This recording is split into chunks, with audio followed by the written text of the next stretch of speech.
Hi everyone, welcome to frivolous guys. ഞാൻ അരുൺ. എൻ്റെ കയ്യിൽ നിന്നുള്ളത് ഐപാഡ് എയർ 5th ജനറേഷൻ. അപ്പോൾ ഇതാണ് ഐപാഡിൻ്റെ ബോക്സ്. നമുക്ക് കാണാം ഇവിടെ ഐപാഡ് എയർ എന്ന് നീല കളറിലാണ് എഴുതിയേക്കുന്നത്. ഇവിടെ ആപ്പിളിൻ്റെ ലോഗോ കാണാം, പിന്നെ ഇവിടെ ഐപാഡ് എയർ ആപ്പിളിൻ്റെ ലോഗോ. സോ ഈ നീല കളറാണെന്ന് അറിയാൻ വേണ്ടിയിട്ട് നമുക്ക് ഏറ്റവും ബെസ്റ്റ് എക്സാമ്പിളാണ് ഇത്. നീല കളറിലാണ് എഴുതിയേക്കുന്നത്. എനിക്കൊന്ന് ബ്ലാക്ക് വാങ്ങിക്കുവാണെങ്കിൽ ഇത് ബ്ലാക്ക് കളറിൽ എഴുതുമായിരിക്കും. ഈ 5th ജനറേഷൻ്റെ പ്രത്യേകത എന്ന് പറഞ്ഞാൽ ഇതാണ് ഐപാഡിൻ്റെ എയറിൻ്റെ ഏറ്റവും ലേറ്റസ്റ്റ് വേർഷൻ. ഇത് നോക്കുകയാണെങ്കിൽ നമുക്ക് കാണാം ബേസ് 64 GB വേർഷനാണ് വാങ്ങിച്ചത്. 5th ജനറേഷൻ എഴുതിയിട്ടുണ്ട്. ഇതിനാണ് M1 ചിപ്പ് ഉള്ളത്. സോ ഇപ്പോൾ ഉള്ള ഐപാഡ് പ്രോയും ഈ ഐപാഡ് എയറും ഓൾമോസ്റ്റ് സെയിം ചിപ്പാണുള്ളത്. അത് ഒള്ളി ഡിഫറൻസ് അല്ലെങ്കിൽ മേജർ ഡിഫറൻസ് എന്ന് പറയാം. ഒള്ളി അല്ല, കുറേ ഡിഫറൻസുകളുണ്ട്. മേജർ ഡിഫറൻസ് എന്ന് പറഞ്ഞാൽ പ്രൊമോഷൻ ഡിസ്പ്ലേ ഇതിനില്ല എന്നുള്ളതാണ്. അതായത് മറ്റേത് 120 ഹേർട്സും ഇത് 60 ഹേർട്സ് ഡിസ്പ്ലേ ആണ്. ഫോർ പ്രോ ആൾക്കാർക്ക് അത് ചിലപ്പോൾ വളരെ ഇമ്പോർട്ടൻ്റ് ആയിരിക്കും. പക്ഷേ for a normal user this should be more than enough. ഇത് 2nd generation of Apple Pencil support ചെയ്യും. അപ്പോൾ ആ ഒരു ഗുണം കൂടെ ഉണ്ട്. പിന്നെ ഇതിൻ്റെ ഫോം ഫാക്ടർ പറയുകയാണെങ്കിൽ കണ്ടോ, ബെസൽ തീരെ കുറഞ്ഞു. 10.9 ഇഞ്ചാണ്. അതായത് സാധാ എനിക്കൊന്ന് നോർമൽ ഐപാഡിൻ്റെ അതേ സ്ക്രീൻ സൈസ് ആണെന്ന് തോന്നുന്നു. സോ നമുക്ക് അൺബോക്സ് ചെയ്യാം. ഇവിടെ നമുക്കൊരു ആരോ കാണാം, അപ്പോൾ തുറക്കാം. ഓക്കെ, അത് ഈസി ആയിരുന്നു. ഓക്കെ, നമ്മൾ പ്ലാസ്റ്റിക് കവർ കഴിഞ്ഞു. പക്ഷേ ഇതിനകത്ത് ഏറ്റവും വലിയ സർപ്രൈസ് എന്ന് പറയുകയാണെങ്കിൽ യൂഷ്വലി എല്ലാവരും ഇപ്പോൾ ആപ്പിൾ പ്രൊഡക്ട്സ് വാങ്ങിക്കുന്നവർക്ക് അറിയാം that Apple doesn't ship the adapter, power adapter.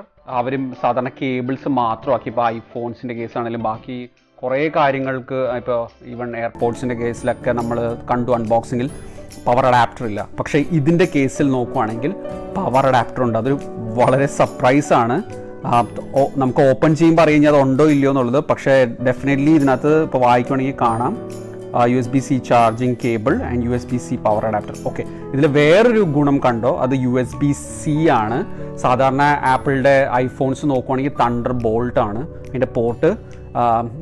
ആൾക്കാർ കുറേ ആയി പറയുന്നു തണ്ടർ ബോൾട്ട് പറ്റില്ല, USB-C വേണമെന്ന്. ഈവൻ യൂറോപ്യൻ നോംസ് വെച്ചിട്ട് പറഞ്ഞേക്കുന്നത് ഐഫോൺ തണ്ടർ ബോൾട്ടിൽ ഇറക്കാൻ പാടില്ലെന്ന്. അപ്പോൾ so next generation of iPhones എങ്ങനെയാണ് വരുന്നതെന്ന് നോക്കേണ്ടി വരും. അതായത് US-ന് തണ്ടർ ബോൾട്ടും അത് യൂറോപ്പിന് USB-C ആണോ, അതോ ഐഫോൺസ് കംപ്ലീറ്റ്ലി USB-Cയിലോട്ട് മാറുമോ എന്നുള്ളത് അടുത്ത ഈ അപ്കമിങ് ഐഫോൺസിൽ നമുക്കറിയാം. ബട്ട് ഡെഫിനറ്റ്ലി ഇതിൻ്റെ എനിക്ക് ഏറ്റവും ഇഷ്ടപ്പെട്ടത് ഇത് USB-C ആണ്. കാരണം നമുക്കിപ്പോൾ എല്ലാ മോഡേൺ ഇലക്ട്രോണിക് എക്യുപ്മെൻറ്റ്സും ഇറങ്ങുന്നത് USB-C ആണ്. അപ്പോൾ ലെറ്റ്സ് കണ്ടിന്യൂ വിത്ത് അൺബോക്സിങ്.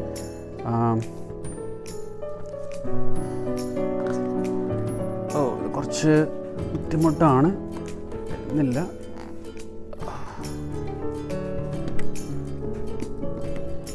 പ്രത്യേകിച്ച് ഇത് വീഡിയോയിൽ കാണിക്കുമ്പോൾ ഇത് ഊരാൻ കുറച്ച് ബുദ്ധിമുട്ടുണ്ട്. ടൈറ്റാണ് കുറച്ച്.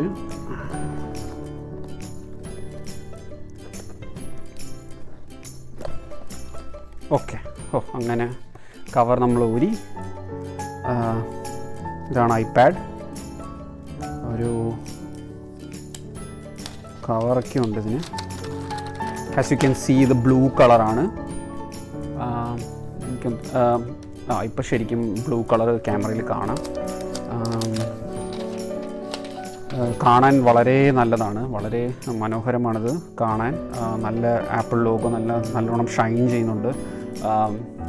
നമുക്ക് നോക്കുകയാണെങ്കിൽ ഇത് സിംഗിൾ ക്യാമറയാണ്. ഐപാഡ് പ്രോസിന് പറയുകയാണെങ്കിൽ എനിക്ക് ഡ്യുവൽ ക്യാമറ സെറ്റപ്പാണ്. പിന്നെ ലിഡാർ സെൻസറൊന്നും ഇതിനില്ല. ജസ്റ്റ് നമുക്ക് കാണാൻ ഒരു ചെറിയ ഫ്ലാഷ് ഉണ്ട്. പക്ഷെ നല്ല ക്യാമറ ക്വാളിറ്റി ഉണ്ടെന്ന് തോന്നുന്നു. കാരണം ഇതിന് നല്ലൊരു സൈസ് ഉണ്ട്, പണ്ടത്തെ ഇതിനില്ലായിരുന്നു. പിന്നെ ഈ മുകളിൽ കാണുന്നത് ഇതാണ് നമ്മുടെ ഇത് ഫിംഗർ പ്രിൻറ്റ് ID ആണ്. പണ്ടത്തെ ഹെയറിനൊന്നും എനിക്കൊന്നും ഇല്ലായിരുന്നു എന്ന് തോന്നുന്നു. പക്ഷേ ഇതിന് ഫിംഗർ പ്രിൻറ്റ് ID ഉണ്ട്. അത് ഭയങ്കര ഫാസ്റ്റാണെന്നാണ് വീഡിയോസിലൊക്കെ കാണിച്ചത്. ഓക്കെ, ഇതാണ് സ്ക്രീൻ. ഇത് ഓൾമോസ്റ്റ് അതിന് വളരെ കുറവാണ് bezels. I think looks wonderful. Side നോക്കുവാണെങ്കിൽ വളരെ വളരെ തിന്നാണ്. എനിക്കൊന്നു ഐഫോൺസ് ഇത്രയും തിന്നല്ല. But iPad is definitely thinner than the iPhones. ഇവിടെ നമുക്ക് കാണാം USB-C പോർട്സ്, ഇതെല്ലാം സ്പീക്കേഴ്സ് മുകളിൽ നോക്കുവാണെങ്കിൽ മുകളിലും സ്പീക്കേഴ്സ് വാവ്. അപ്പോൾ ഇത് നല്ല രീതിയിൽ എനിക്ക് തോന്നുന്നു നമ്മളിങ്ങനെ സൈഡ് ഓൺ വെച്ച് കഴിഞ്ഞാൽ ഇത് നെറ്റ്ഫ്ലിക്സും. അപ്പോൾ ഇതെല്ലാം സെറ്റ് ചെയ്ത് കഴിഞ്ഞു. ഇപ്പോൾ നമുക്ക് നോക്കാം. ആപ്പിളിൻ്റെ സ്ക്രീൻസ് എല്ലാം വന്നു. ഐഫോൺ ഉള്ളത് തൊട്ടടുത്തുള്ളത് കൊണ്ട് അത് ഐഫോണായിട്ട് പെയറപ്പ് ചെയ്ത് എല്ലാം ചെയ്തു. പക്ഷേ ഡേറ്റയൊന്നും ട്രാൻസ്ഫർ ചെയ്തില്ല, അതുകൊണ്ട് ആപ്ലിക്കേഷൻസ് ഒന്നും കാണില്ല. അതാണ് എനിക്കിഷ്ടം. കാരണം ഐഫോണിലുള്ള എല്ലാ ആപ്ലിക്കേഷൻസും ഇങ്ങോട്ട് വരാൻ എനിക്ക് താല്പര്യമില്ല. കാരണം ഇതിന് സൈസ് വളരെ കുറവാണ് ഫോണായിട്ട് നോക്കുമ്പോൾ. ബട്ട് യെസ്, ഇത് വളരെ കളർഫുള്ളാണ്. ഈ സ്ക്രീൻ വിഡ്ജറ്റ്സ് എല്ലാം ആഡ് ചെയ്തിട്ടുണ്ട്.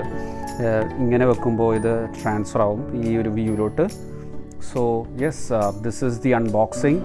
Hope you like it. എനിക്കൊന്ന് വന്നപ്പോൾ ചാർജ് 28% ഉള്ളൂ. വൈഫൈ എല്ലാം ഓട്ടോമാറ്റിക്കലി ഐഫോണായിട്ട് പെയറപ്പ് ചെയ്ത് എല്ലാം ശരിയാക്കി. അപ്പോൾ അതൊന്നും ഡീറ്റെയിൽസ് ഒന്നും കൊടുക്കേണ്ടി വന്നില്ല. അതൊക്കെ വളരെ ഈസി ആയിരുന്നു. ഇതെല്ലാം ആഡ് ചെയ്തിട്ടുണ്ടാവും. ആപ്പിൾ ID ഒക്കെ ഐഫോണിൽ നിന്ന് എടുത്ത് എല്ലാം ആഡ് ചെയ്തിട്ടുണ്ട്. So it's super easy if you have an iPhone or any other apple device. എനിക്കറിയില്ല മാക്ബുക്ക് ഉണ്ടെങ്കിൽ ഹെൽപ്പ് ചെയ്യുമോ എന്നുള്ളത്, പക്ഷേ ഹെൽപ്പ് ചെയ്യേണ്ടതാണ്. So hope you guys enjoyed this. This is the unboxing and hope to see you again soon. Bye.